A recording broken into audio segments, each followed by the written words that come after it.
As many of you know, Intel, the company that for many years enjoyed a monopoly over the CPU industry, isn't doing so well anymore. Consumers who once defended Intel with all of their might on various internet forums have slowly faded away. And the worst part is that the future for Intel is starting to look incredibly grim. But to be honest, this shouldn't surprise anybody. We've known that Intel was in trouble for years now. In fact, back in 2019, almost a full year before Apple officially announced their transition from Intel chips, we made this video. And the funny thing about the thumbnail is that it's actually starting to become reality. In that video, we made a couple of predictions on how Intel would eventually end up fighting for the life of their business, and so far, half of it has already come true. So let me quickly go over some key points in that video before I get into how bad of a situation Intel is in today. And to make things interesting, I'm going to be referring to the 5 stages of grief to chart where Intel is at each point in the story, so let's get right into it. In the early 2000s and 2010s, Intel enjoyed the bulk of the CPU market share, especially for gaming. So they got a bit cocky in 2013 and announced a very optimistic CPU roadmap, promising that they'd be shipping 10nm chips in 2015. To do that, they were going to use a brand new chip-making technology against the wishes of some of their engineers, and it ended up getting delayed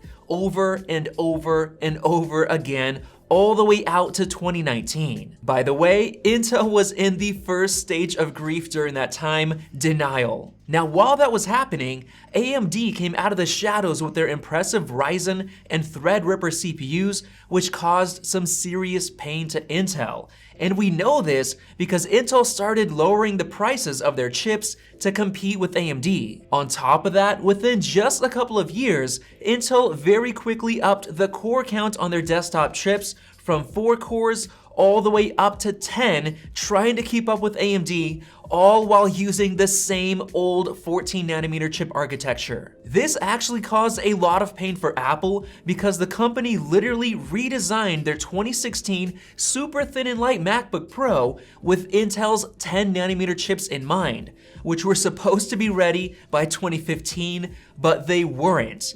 And because of that major delay, Apple's MacBook Pros started having major overheating issues, and Apple took the blame for all of the disappointment by their consumers. But thankfully, in June of 2020, Apple made perhaps the best decision they could have ever made. They announced the switch away from Intel over to their own Apple Silicon chips.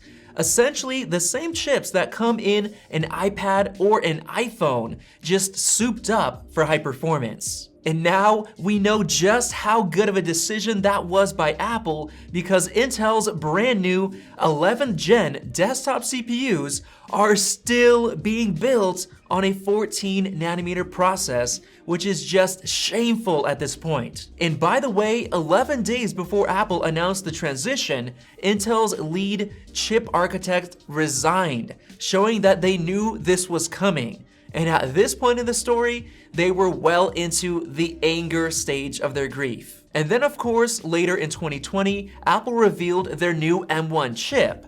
And ever since then, it's been an absolute slaughterfest for Intel, with the M1 Max completely embarrassing every Intel-based Mac machine out there in terms of performance, power usage, and value. And based on the incredible sales data for Apple's new M1 Max, it looks like consumers are all for ditching Intel for Apple's new custom chips. Oh, and by the way, Intel got rid of their CEO, Bob Swan, earlier this year. More anger. And now here we are in April of 2021, and Intel is doing things that we'd never thought they'd do in a million years. They actually stole the Mac guy from Apple's most famous ad campaign and turned him against the Mac, showing that he's now beginning to prefer Windows-based laptops instead. This is perhaps the biggest act of desperation that Intel has ever displayed. Once again, more anger. But here's the thing about Intel's new ad campaign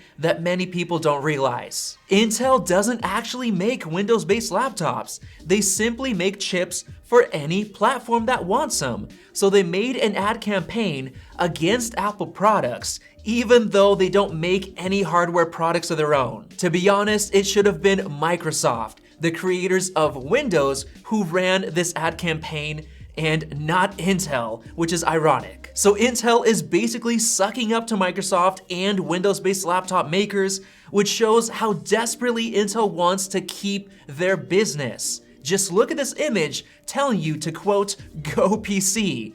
But wait, it gets even worse. And this is where the bargaining stage of grief comes in. Just days after their anti-Apple ad campaign launched, Intel CEO mentioned that they want to manufacture Apple silicon chips in the future. Yes, they actually had the guts to say this in public after that ad campaign, which shows just how desperate they are. Now, why in the world would they want to do this? Well, for security. If their own x86 chips start to lose market share, at least they'll be able to survive by producing the very chips that led to their demise. But in my opinion, I don't think there's any way that Intel is getting Apple's business ever again, and here's why. Apple got burned many times by Intel in the past, from the whole 10nm chip delay causing them embarrassment due to overheating MacBooks, to the various Intel security flaws that Apple had to take the heat for. I don't think that Apple wants to play with fire again. And by the way, Apple has already reserved years worth of chip orders with TSMC,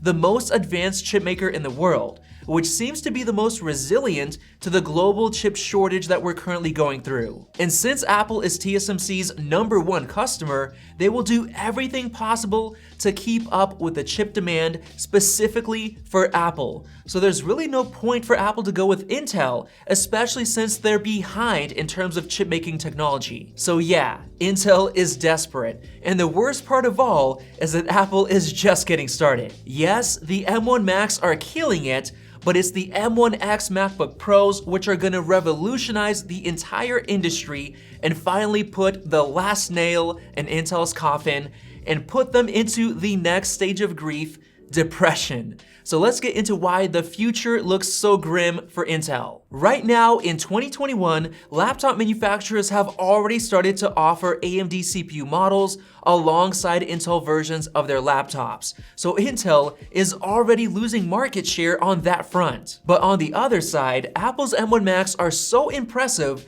that some laptop makers are reportedly looking forward to ARM-based chips instead of x86. But they haven't seen nothing yet. Based on our own estimates, the M1X MacBook Pros coming sometime this fall should be able to easily outperform every single Intel-based MacBook at a fraction of the price. But the most important detail to consider is that the power efficiency of these MacBooks should be incredible, thanks to how efficient Apple's ARM-based chips have proved to be. So there's a very good chance that the M1X MacBooks will literally be the best laptops ever made. And sooner or later, the entire laptop industry will begin moving over to using ARM-based chips. And right now, both Samsung and Qualcomm are quietly sitting in the shadows with their ARM chips, waiting for this to happen. And even worse, the folks over at Microsoft, the makers of Windows, have already announced that they're going to be making ARM-based chips of their own.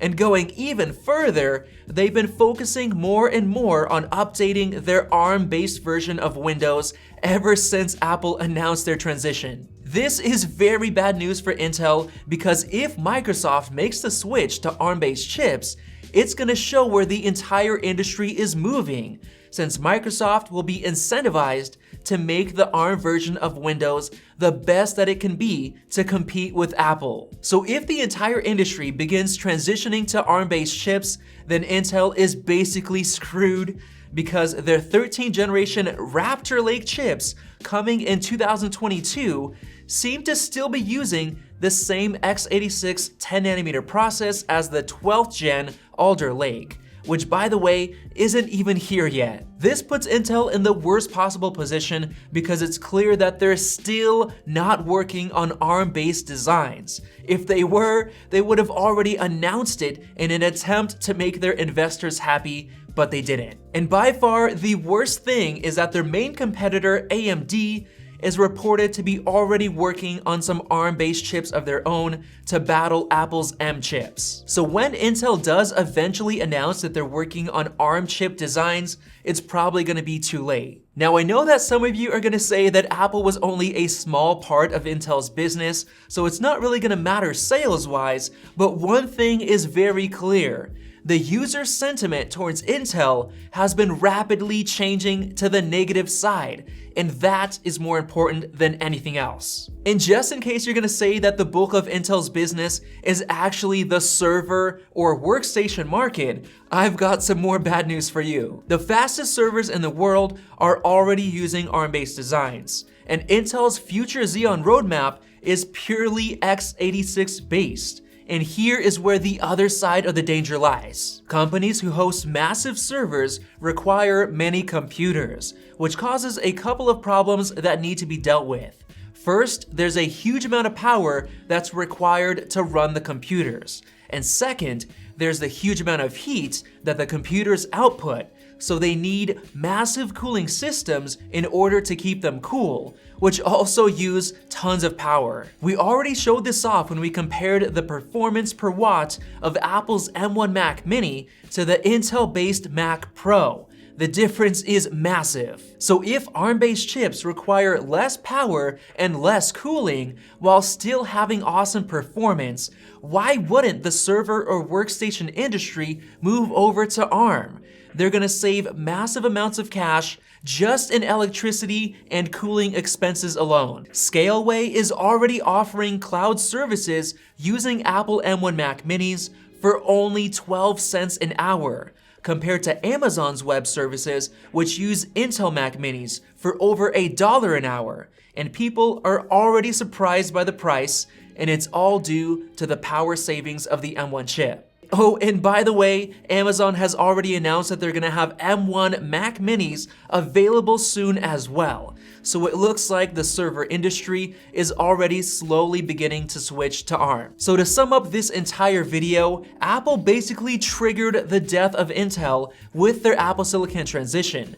And at this point, it's looking like Intel's only way out will be to start work on ARM-based designs as soon as possible. But at this point, they haven't been. So I guess we'll just have to wait and see what the future holds for Intel. Hopefully you guys enjoyed this video, and if you learned something new, go ahead and click the circle above to subscribe for more videos like this one. Definitely check out one of those 2 videos, including the last version of this video that we made. Thanks for watching, and we'll see you in the next video.